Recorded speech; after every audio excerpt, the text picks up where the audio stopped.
Alors on va maintenant parler de Mars dans le signe du Scorpion. Donc Mars est aussi à domicile dans ce signe, il est plutôt dans son second domicile parce que le premier domicile de Mars c'est bien évidemment le signe du Bélier. Mais Mars gouverne aussi le Scorpion après Pluton. Donc Mars est aussi dans son signe, dans le sens qu'il est dans cette espèce d'eau qui bout et qui peut amener une grande force, sauf que là, on est dans la force de régénération. Donc c'est-à-dire qu'avec un Mars en Bélier, on est dans la force pure, hein, on est dans la force brutale qui explose soudainement et qui pousse un individu à dire maintenant je fais ça, c'est parti.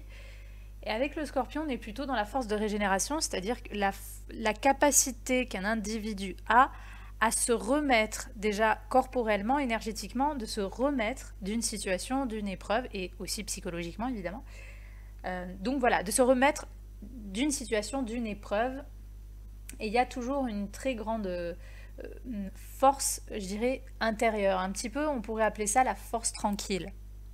C'est-à-dire qu'à l'intérieur de soi, on se sent ancré, on se sent puissant.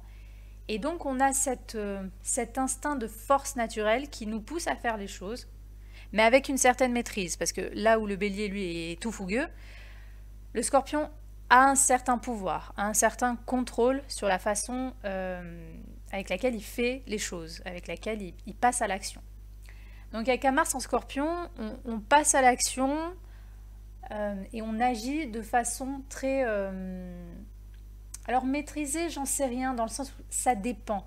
Maîtriser, parce que maîtriser, on peut mettre beaucoup de choses dans ce mot, ça dépend de comment est ce Mars. Mais il faut voir plus loin que le terme maîtriser. Il faut plus dire une personne en fait qui fait les choses avec cette force tranquille intérieure qu'elle peut s'imposer naturellement finalement même sans faire grand chose, même sans aboyer comme le ferait un Mars en Bélier, même sans voilà.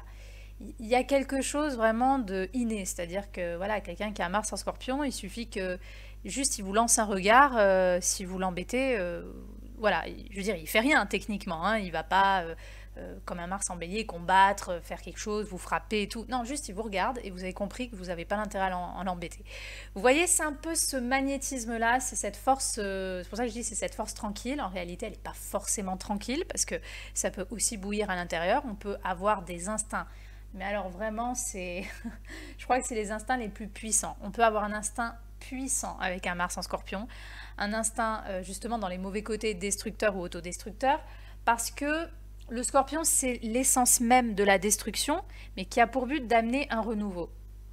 Et Mars c'est une énergie d'action, c'est-à-dire qu'on peut utiliser ce qu'on va faire, on peut utiliser notre énergie pour détruire. En tout cas, il y a des pulsions destructrices qui peuvent être là, donc c'est pour ça que c'est bien de les canaliser dans quelque chose. Par exemple, des personnes qui ont un Mars en Scorpion pourraient avoir des talents pour faire des activités où elles ont, on va dire, une certaine stature, où elles ont un certain pouvoir. Des personnes qui font des arts martiaux, des personnes qui font...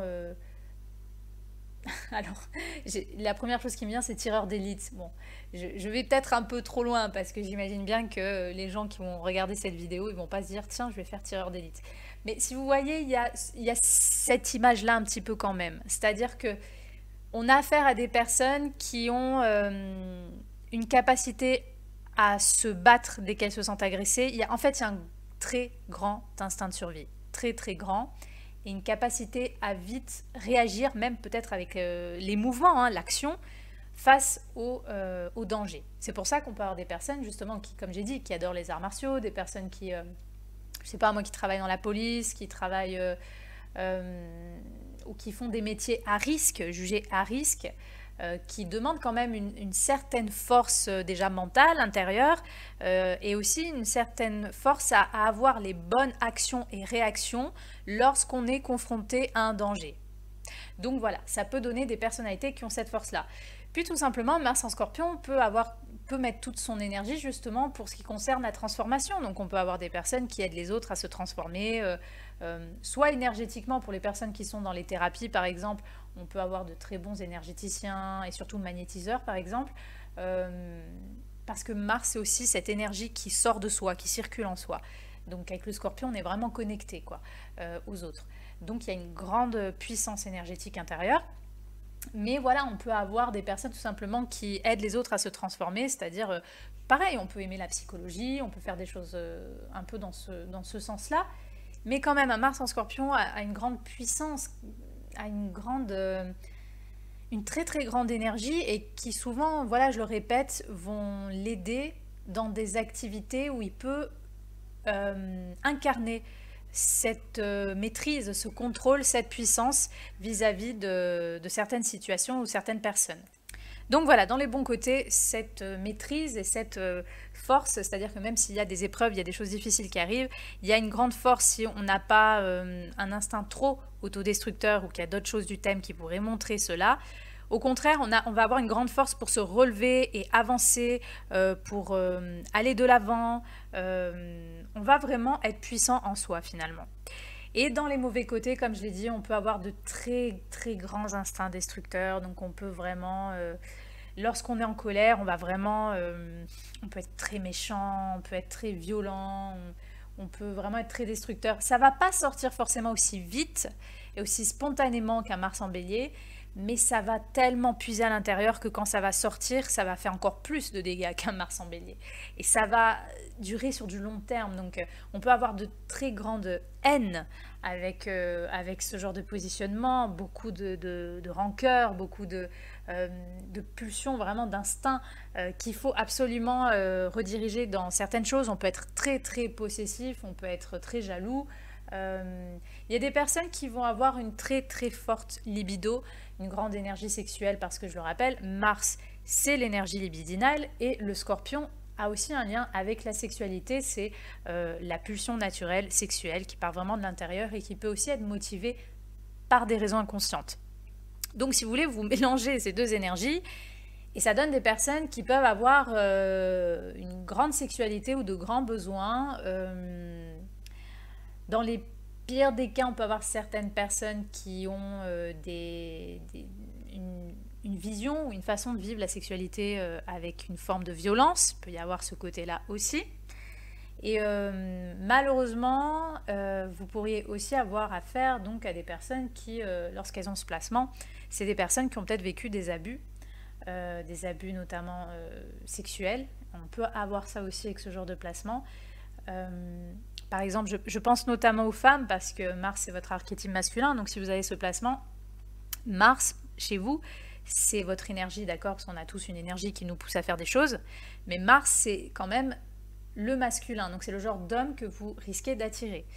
Donc si vous voulez, avec un Mars en Scorpion, ce qui va vraiment déterminer certaines choses, ça va être dans quelle maison est ce Mars et quel aspect il forme aux autres planètes. Parce que, admettons qu'il forme par exemple un Mars Scorpion carré Soleil ou carré Pluton, enfin un Mars qui est vraiment mal aspecté et en plus a des planètes d'impulsivité ou d'agressivité, voilà. Vous pourriez vraiment, vous, mesdames, attirer des hommes violents ou attirer des hommes qui peuvent vous agresser d'une quelconque manière que ce soit. Donc ça va être très important de faire attention, de voir un petit peu ce Mars et c'est surtout de voir les transits parce que c'est lors de transits planétaires que vous pourriez voir lorsqu'il va toucher ce Mars quel genre d'homme vous allez attirer. Donc voilà. Après, dans les bons côtés, vous pourrez attirer des hommes qui sont forts, qui sont puissants ou qui peuvent être plutoniens et qui peuvent avoir un côté psychologue aussi, une capacité à comprendre l'inconscient. Donc avoir des hommes, des hommes qui sont puissants en eux. Voilà, mais dans tous les cas, voilà, Mars Scorpion, une très grande force de régénération, une très grande puissance en soi. On est capable d'utiliser vraiment son énergie avec instinct, c'est-à-dire que instinctivement, on sait quoi faire, on sait comment agir dans certaines situations. Je vous fais un exemple, peut-être que, imaginons qu'il y a le feu chez vous. Alors une personne qui est qui s'emballe vite, qui est dans l'hypersensibilité, elle va être complètement submergée par la situation et elle va pas du tout savoir quoi faire. Alors qu'un Mars Scorpion, lui, il va dire non, on prend ça, on fait ça, allez, c'est parti et tout.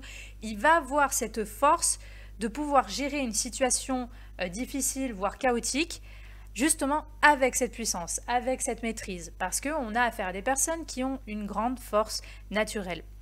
Donc à vous de voir si vous avez ce placement, comment vous utilisez cette puissance? Dans quoi vous la redirigez? Est-ce que vous êtes attiré par les arts martiaux? Est-ce que vous êtes attiré par des activités qui vous demandent peut-être une forme de risque ou une puissance, une confiance aussi? Est-ce que vous êtes attiré par des milieux un peu obscurs? Ça peut aller de la criminalité, ça peut être le fait d'avoir affaire au danger ou à des personnes de danger pour les maîtriser ou alors pour voilà ça peut avoir à faire aussi avec le milieu de la psychologie, parce que le scorpion représente aussi ça. Donc voilà, comment vous utilisez cette énergie et surtout pourquoi? Après, si on a affaire à des personnes dont le thème montre qu'elles sont plus axées sur un côté très financier, on peut avoir des gens qui mettent beaucoup d'énergie justement pour des activités qui ont un lien avec l'économie, hein, je sais pas moi, la bourse, la banque, enfin voilà, on peut avoir des personnes aussi quand même qui peuvent être un peu matérialistes parce que vous savez, dans l'axe taureau-scorpion, hein, parce que le taureau est en face du scorpion, le scorpion est en face du taureau. Donc dans ces deux axes, il y a toujours quand même ce rapport un petit peu au fait de posséder quelque chose, au fait d'acquérir des choses. Donc même si le côté financier, matériel est un peu plus représenté par le taureau, le scorpion se relie aussi d'une certaine façon à l'économie. Voilà. Certaines personnes avec un Mars en scorpion pourraient aussi mettre beaucoup d'énergie dans une activité qui a un lien avec la mort, par exemple. Voilà, j'en sais rien, peut-être travailler dans un truc qui a un lien avec les pompes funèbres, ou enfin peu importe, mais il y a aussi ce côté mort, hein, du scorpion, propre au scorpion.